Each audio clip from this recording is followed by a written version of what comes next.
Paz do Senhor, meus queridos irmãos. Motivo de alegria e de responsabilidade estarmos aqui mais uma vez com a tarefa de partilhar um pouco da palavra do Senhor com os irmãos, aqueles que estão aqui, aqueles que estão em casa, e sempre partilhamos aquilo que Deus tem falado aos nossos corações, né? E nesta noite gostaria de partilhar com os irmãos alguns tópicos, né? O tema que eu coloquei para hoje são atitudes em tempos difíceis, né?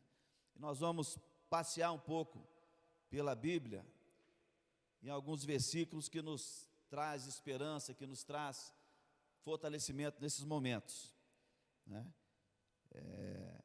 Eu já falei aqui, nós temos um ditado no quartel que tempos difíceis formam homens fortes, né? E homens fortes trazem tempos fáceis, né? Mas os tempos fáceis formam homens e mulheres fracos, né? Então nós estamos passando por momentos difíceis, por tempos difíceis, e esses tempos servem para formar homens e mulheres fortes, e nós estamos inseridos nesse contexto, né? Gostaria que os irmãos abrissem as Bíblias. O primeiro dos versículos que nós vamos meditar nesta noite está lá em Filipenses, capítulo 4, e versículo 6. Filipenses, capítulo 4, versículo 6. Versículo muito conhecido de todos nós, mas em determinados momentos nós esquecemos, né, de que Deus tem nos falado. Para cada situação que nós vivemos em nossas vidas, Deus tem uma palavra, tem uma mensagem para os nossos corações, e muitas vezes nós nos esquecemos. Filipenses 4, 6 diz assim: não estejais inquietos por coisa alguma, antes, vossas petições sejam em tudo conhecidas diante de Deus, pela oração e súplica com ação de graças. Amém? Então, o que nós precisamos, antes de tudo, apresentar as nossas dificuldades a Deus. É muito comum nós vermos as pessoas, depois que tentam tudo para resolver um problema, para solucionar um problema, e não conseguir, né? Muitas vezes, na área da saúde, tentam, todos os médicos que eles são indicados, tentam todo o tratamento que ele conhece, e quando tudo isso dá errado, quando tudo que foi feito não soluciona o seu problema, aí nós costumamos ouvir assim: agora só resta fazer o quê? Só resta orar, só resta pedir a Deus, né? Mas a palavra de Deus nos diz, nós precisamos colocar todas as nossas dificuldades diante dele, né? E precisamos fazer isso antes de tentar as soluções humanas. Não é substituir, né? Mas antes de buscar aquilo que Deus tem colocado humanamente ao nosso dispor, nós precisamos colocar diante dele as nossas petições, né? E depois buscarmos aquilo que está ao nosso alcance. E ele diz aqui, pela oração e súplica com ação de graças, ou seja, pedir já agradecendo, né? Uma demonstração de confiança, uma demonstração de fé, de sabermos que o nosso Deus tem a solução para aquilo que nós estamos passando. Deus tem o melhor para nós, mas muitas vezes nós nos esquecemos. Quando vem a dificuldade, nós primeiramente buscamos aquilo que nós conhecemos de solução para aquele problema. Só quando não encontramos mais, quando nós nos vemos realmente, vamos dizer assim, fracos, impotentes diante daquele problema, é que nós buscamos a Deus. quando nós deveríamos fazer o contrário, primeiramente buscar a Deus, primeiramente colocar diante de Deus aquele problema, e depois buscarmos a solução, né? Por mais fácil, por mais simples que pareça a solução para aquele problema, precisamos colocar diante de Deus, porque Ele é que vai nos mostrar o melhor caminho, Ele é que vai nos mostrar qual é a melhor solução. Então, nos tempos de dificuldades, a primeira coisa que nós precisamos fazer é colocar diante de Deus. Não adianta nós nos esforçarmos, nós corrermos, nós buscarmos os últimos recursos conhecidos pela ciência, pela medicina, se nós não colocarmos primeiramente diante do nosso Deus, né? Nós costumamos falar que o nosso Deus é o médico dos médicos, Ele é tudo sobre tudo, e realmente né? Ele nos trouxe à existência, Ele nos fez, né? Tudo que nós vemos na natureza foi Ele que fez, Ele conhece o funcionamento de tudo. Então Ele tem a solução para cada um dos problemas que nós podemos enfrentar nessa vida, né? E colocando diante dEle, nós não apenas ficamos prontos para receber a cura, para receber a solução para o problema, mas nós demonstramos ao nosso Deus que nós verdadeiramente confiamos nele, né? Já imaginou se o seu filho tem um problema e antes de falar com você, ele busca ajuda lá no amigo da escola, no amigo do trabalho, no vizinho, na pessoa que ele encontrou pela rua, que ele encontrou no ponto de ônibus. E quando ele não consegue resolver nada com essas pessoas, aí então ele vem diante de você e fala: pai, eu estou com um problema, né? Como você se sentiria se o seu filho buscasse primeiramente outros para resolver o seu problema, né? Certamente nós ficaríamos entristecidos por ele não ter procurado primeiramente a nós, ainda que nós, como humanos, não tenhamos a solução, mas se ele vem a nós, ele confia que nós podemos ajudar, que nós conhecemos outras pessoas, que nós temos mais experiência para ajudar. Então, se nós, que somos também pequenos, que somos limitados, nos sentiríamos menosprezados ou deixados em segundo plano se nós fôssemos procurados por último, imagina o nosso Deus, que Ele pode tudo, e nós só buscarmos a Ele depois de termos buscado tudo aquilo que estava ao nosso dispor no mundo. Então, nossa primeira atitude diante das dificuldades é apresentar ao nosso Deus as nossas dificuldades, com orações, com súplica e com ação de graças, já agradecendo porque nós sabemos que Ele pode todas as coisas nas nossas vidas, amém? Uma segunda atitude em tempos difíceis, vamos ler lá em Salmos 126, de 5 a 6, Salmos 126, os versículos 5 e 6.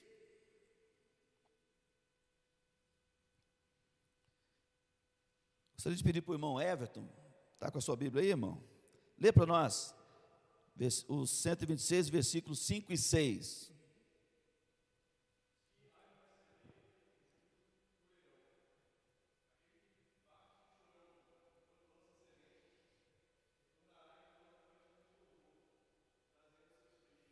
Amém. Os que semeiam em lágrimas cegarão com alegria, aquele que leva a preciosa semente, andando e chorando, voltará sem dúvida com alegria, trazendo consigo os seus molhos, né? Segunda coisa que nós precisamos lembrar é que os tempos difíceis não duram para sempre. Nós podemos passar por um período de dificuldade. O salmista aqui diz que aquele que vai plantar, aquele que vai semear chorando, aquele que vai semear com luta, com dificuldade, ele certamente voltará sorrindo, voltará alegre, trazendo os seus feixes, trazendo o fruto daquela colheita. Então, a semeadura é um tempo. A maioria de nós aqui conhece, tem contato com a lavoura, com a agricultura, né? Então o tempo de semear é um tempo curto, é rápido, não é? É o tempo de preparar a terra e lançar a semente, né? E depois vem os fatores climáticos, vem o tempo necessário para aquela semente germinar, para que ela cresça, para que ela dê frutos, né? E nesse tempo nós temos apenas que esperar e fazer os preparativos ali para que ela possa produzir muito. Então a semeadura é um tempo pequeno comparado com o que vai até a produção, né? Até que você possa colher os frutos.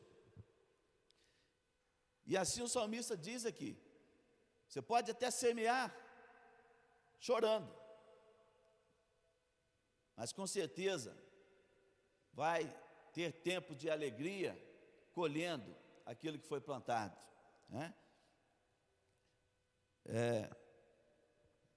Tem um ditado que diz que depois da tempestade vem a bonança, vem a calmaria, né? A palavra de Deus fala que o choro pode durar uma noite, né? Mas a alegria vem logo pela manhã. Ou seja, toda luta, toda dificuldade, todo sofrimento não dura para sempre. O que tem preparado para cada um de nós na eternidade são tempos de alegria, tempos de gozo, de paz. Isso é o que Deus tem preparado para uma eternidade para as nossas vidas. Por mais que a nossa vida, toda ela, seja marcada por dificuldades, por lutas, ainda assim, nós podemos dizer que foi o choro de apenas uma noite e que o restante é alegria. Porque o tempo que nós temos aqui, a palavra diz que é como um sopro, né? É algo muito passageiro. Embora na nossa limitação, como estamos limitados ao tempo, nós não conseguimos dimensionar bem isso. Antes de vir para cá, estava vendo no programa, na televisão, uma senhora com 102 anos. Estava participando de uma atividade lá, não sei o que era, só vi a senhora bem de idade, falei para a Monique assim: quantos anos tem essa senhorinha aí? 102 anos. Você já imaginou, Eliézer, você com 102 anos? Eu também não me imagino com 102 anos. Gostaria de chegar lá, né? Estou na metade do caminho, um pouquinho mais da metade. Mas quando nós falamos assim, 102 anos, é muito tempo, não é? Quantas pessoas com 102 anos nós conhecemos aí no mundo? Acho que a pessoa mais velha que eu ouvi falar é com 104 anos. Então, para nós que somos limitados pelo tempo, 100 anos é muito tempo. Mas para a eternidade que nos está proposta, irmãos, a eternidade para a qual nós fomos gerados, 100 anos é nada. 100 anos é nada. Então, mesmo que toda a nossa vida, e que ela dure 100 anos, e que nesses 100 anos nós passemos por dificuldades ano após ano, ainda assim, nós temos motivo para permanecermos firmes, convictos, com fé no nosso Deus, que Ele tem o melhor preparado para nós. Então não vai ser a pandemia, não vai ser uma enfermidade, não vai ser momento de aperto financeiro que deve tirar a nossa alegria, que vão tirar a nossa convicção, a nossa certeza de que tempos melhores virão. Ainda que na nossa curta visão, nós não conseguimos ver, né? Quando é que nós vamos sair dessa dificuldade que nós estamos vivendo hoje? Né? Nós olhamos e assistimos jornais e vemos as notícias que tem, né, os avanços que estão acontecendo aí na ciência, na medicina, e nós ainda não conseguimos ver a luz no fundo do túnel, no fim do túnel, né? Com relação a essa doença que nós estamos enfrentando. Mas vai chegar. Vai chegar.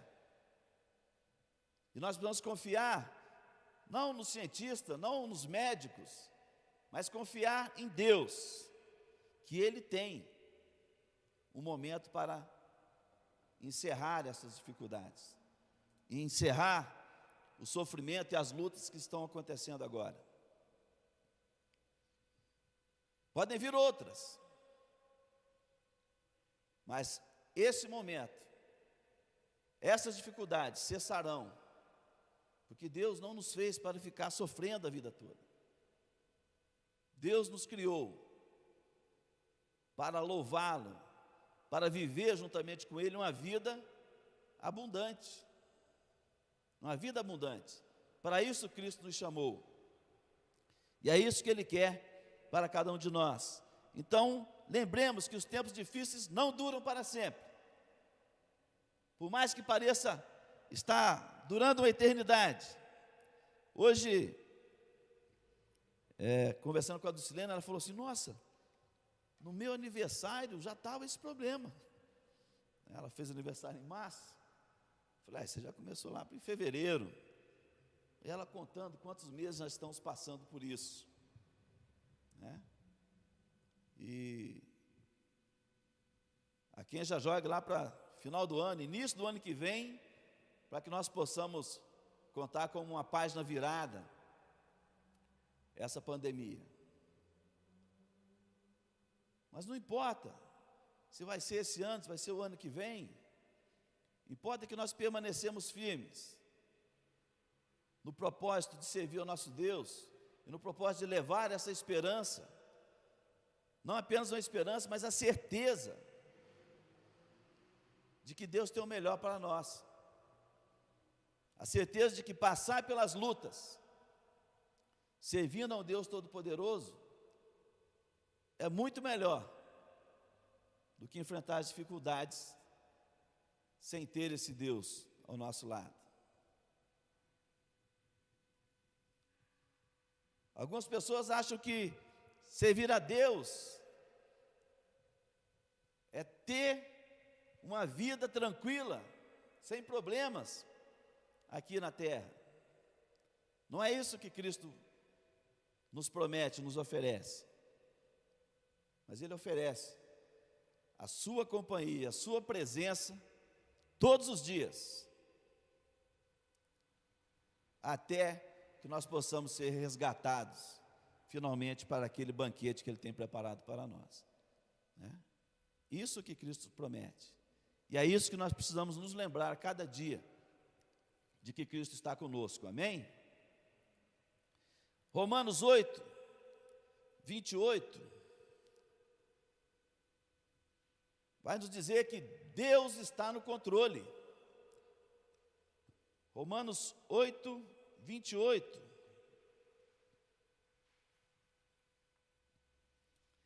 Diz assim: sabemos que todas as coisas contribuem juntamente para o bem daqueles que amam a Deus, daqueles que são chamados por seu decreto.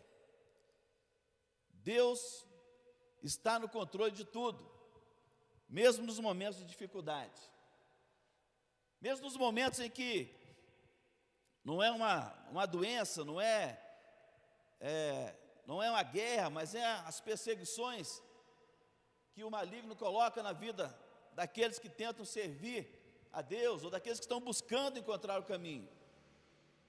Mesmo aquilo que é provocado pelo inimigo das nossas almas, ainda assim está sob o controle de Deus.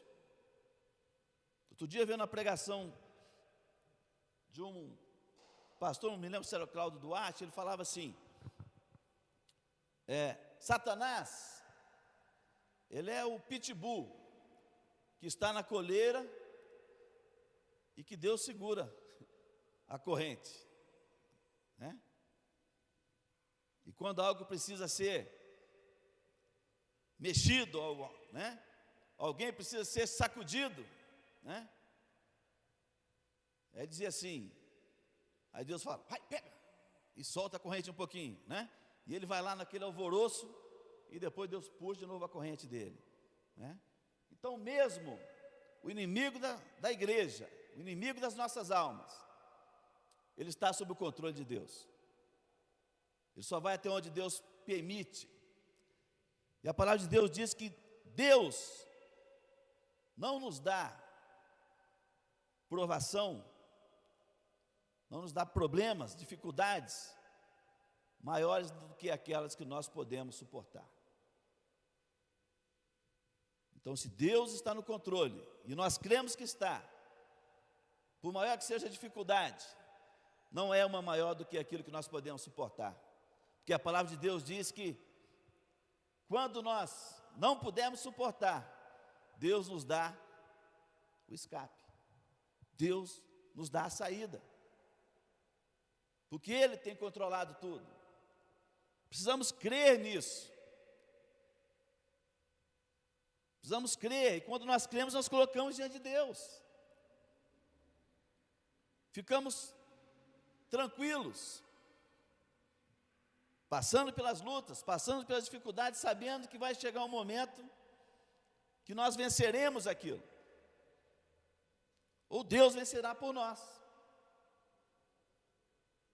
Importa que não deixamos de crer no nosso Deus Todo-Poderoso, que Ele tem a saída, que Ele tem a solução, que Ele não vai nos deixar perecer.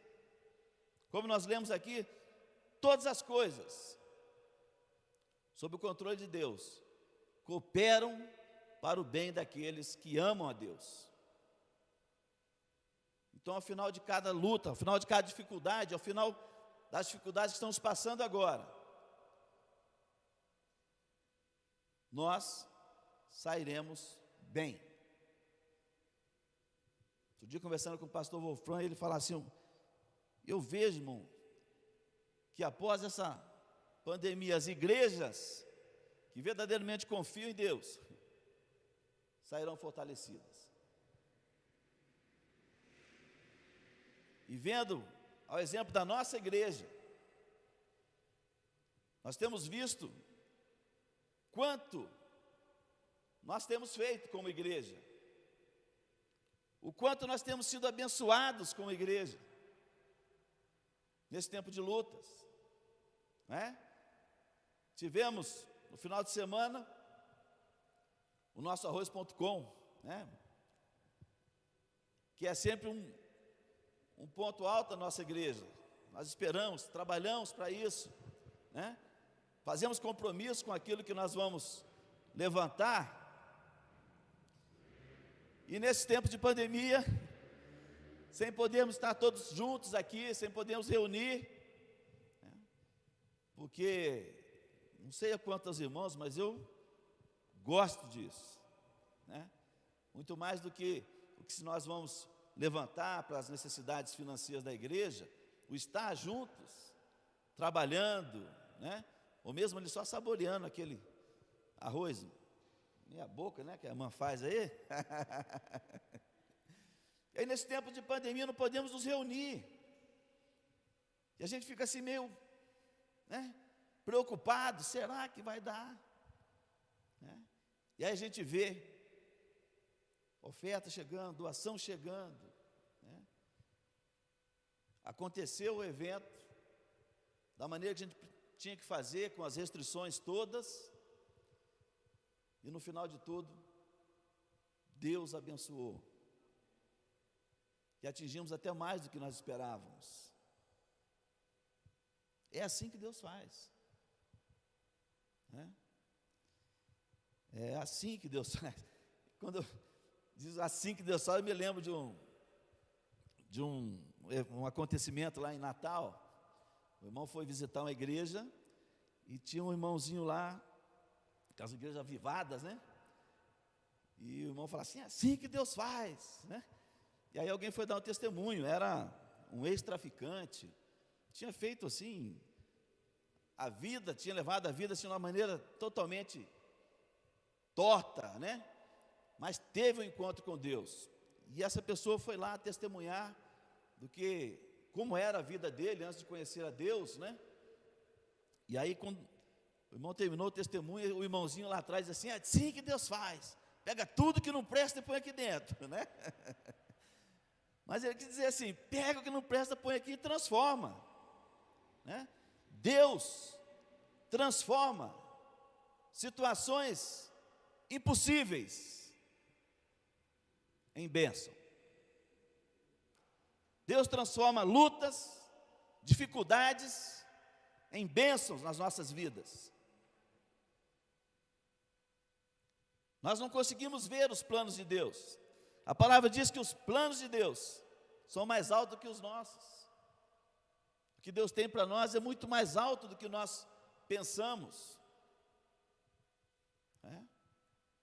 Pensa alto aí, Eric, em alguma coisa que você pensa para a sua vida. Pensa alto. Os sonhos de Deus, os pensamentos de Deus, os planos de Deus para a sua vida são mais altos do que isso.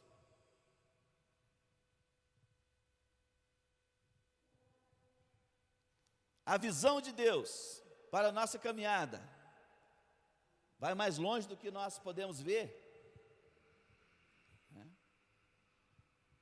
O Simval e o Eliezer, que já serviram o exército, sabe que na guerra a gente atira, onde a olho nu a gente não pode ver.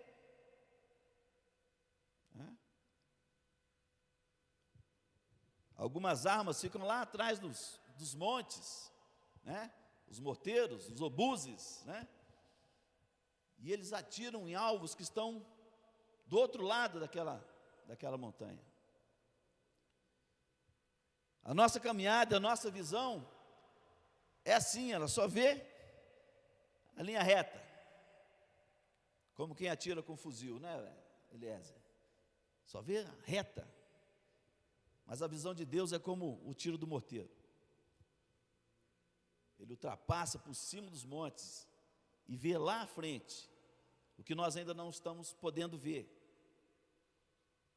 Aquilo que na nossa mente ainda não foi gerado, Deus já está vendo. Por isso que os planos dele são muito maiores do que os nossos. Por isso que todas as coisas estão sob o controle do nosso Deus. E se tudo está sob o controle do nosso Deus, nós podemos caminhar como ele disse para Josué caminhar, lá em Josué capítulo 1, versículo 9, para nós encerrarmos. Eliezer, abre lá para nós, por favor. Josué capítulo 1 e o versículo 9.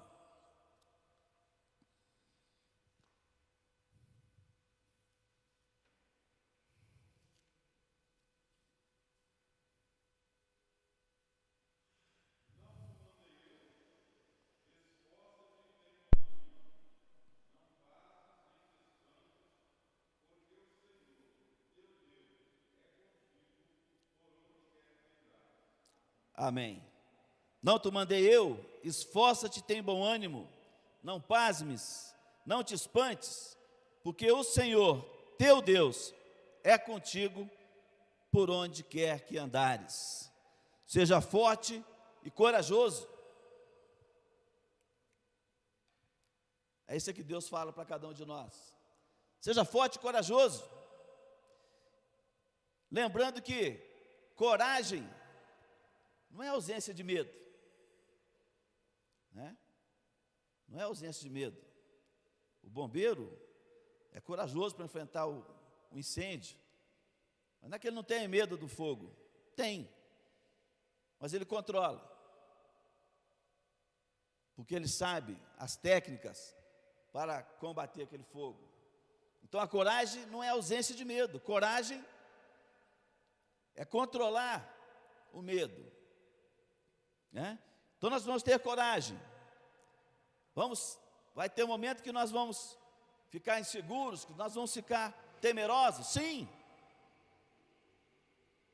porque mesmo confiando nesse Deus, mesmo sabendo que tudo está sob o controle dele, nós ainda somos falhos, e volta e meia nós vamos ver apenas com os nossos olhos, mas Deus tem nos dito mais uma vez, não tenha medo,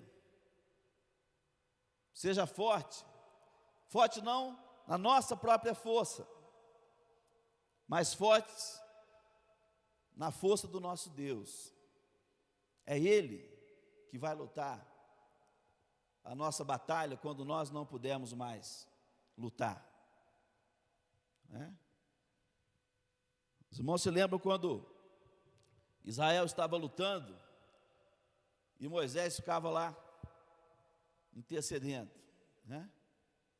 Enquanto ele intercedia, o exército avançava. Quando parava de interceder, o exército, porque não era a força dos homens, Deus é que lutava.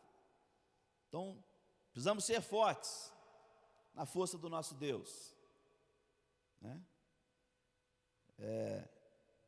Certa vez alguém colocou essa força, essa confiança, como nós sendo o irmão mais novo e Jesus o nosso irmãozão, né? Eu costumo chamar o Elias de irmãozão, né? 2 metros de altura, 2, Elias? Quase, né? Então nós temos um irmãozão, Jesus, e é na força dele que nós confiamos, na força dele que nós somos fortes, né? Aí lembrando que as crianças lá do colégio arrumam briga e depois se escora no irmãozão, né? E o irmãozão olha e a coisa está resolvida. Sejamos fortes, confiantes no nosso Deus, porque Ele tem a força. Corajosos, para continuarmos caminhando, mesmo quando parece que não vai dar certo, mesmo quando o obstáculo seja imenso à nossa frente, né? Mesmo quando nos deparemos com o mar vermelho, como o povo se deparou quando saiu do Egito. Já imaginaram, irmãos, a situação? O exército inimigo se aproximando diante de você, um mar que a princípio parecia intransponível, mas Deus manda que continue marchando, né? E o mar se abriu. Então, talvez estejamos vendo à nossa frente um mar de dificuldades, um mar de lutas, um mar de incerteza, mas nós servimos a um Deus que é capaz de abrir o mar e de fazer os seus filhos atravessarem a pés secos. Que nós possamos confiar, irmãos, que mesmo que as dificuldades sejam tão grandes aos nossos olhos quanto o mar, mas não será maior, nunca será maior do que o poder do nosso Deus e do que o cuidado que Ele tem por cada um de nós. Amém? Vamos ficar de pé, vamos orar agradecendo a Deus por Ele ser esse Deus tão cuidadoso, por Ele ser esse Deus que está no controle de todas as coisas e que tem preparado uma eternidade de paz, uma eternidade de tranquilidade, uma eternidade de alegria para nós. E confiando nessa eternidade de paz, nessa eternidade de alegria, nós possamos trilhar as lutas e as dificuldades que possam surgir na nossa vida nesta caminhada terrena. Amém? Senhor nosso Deus, muito obrigado, Pai amado, por esta noite, por podermos estar aqui, Senhor amado, na Tua casa, Te louvando, Te exaltando, por podermos, ó Deus amado, compartilhar com os nossos irmãos que estão nos seus lares, um pouco, Pai amado, da Tua palavra, um pouco daquilo que Tu tens falado aos nossos corações, palavras de ânimo, ó Deus amado, palavras de incentivo para que nós não nos esqueçamos de qual é o Deus a quem nós servimos, de como Ele cuida dos seus, que nós possamos, Pai amado, olhar ao nosso redor, ó Deus, olhar para frente, que muito embora vejamos lutas e dificuldades, que nós possamos crer, ó Deus, que logo mais à frente estará a nossa vitória, estará, Senhor amado, o caminho preparado por Ti para cada um de nós. Que tenhamos a certeza, meu Deus, que após cada luta, após cada prova, nós sairemos, Senhor, fortalecidos, ó Pai amado, e prontos a enfrentarmos outras lutas, prontos a enfrentarmos, ó Deus amado, outras batalhas, ainda maiores, com a mesma certeza, Pai amado, a mesma coragem e a mesma força que vem de Ti para a vida de cada um de nós. Se conosco, Pai amado, no decorrer desta semana, Senhor, dando, Pai amado, a cada um de nós alegria e coragem, e uma palavra de ânimo, ó Deus, a todos aqueles que estiverem ao nosso redor, que possamos fazê-los ver o Teu poder, o Teu amor, e as Tuas misericórdias, ó Deus amado, sobre a vida daqueles que clamam por Ti. É em nome de Jesus que nós oramos e agradecemos a Ti, Pai. Amém.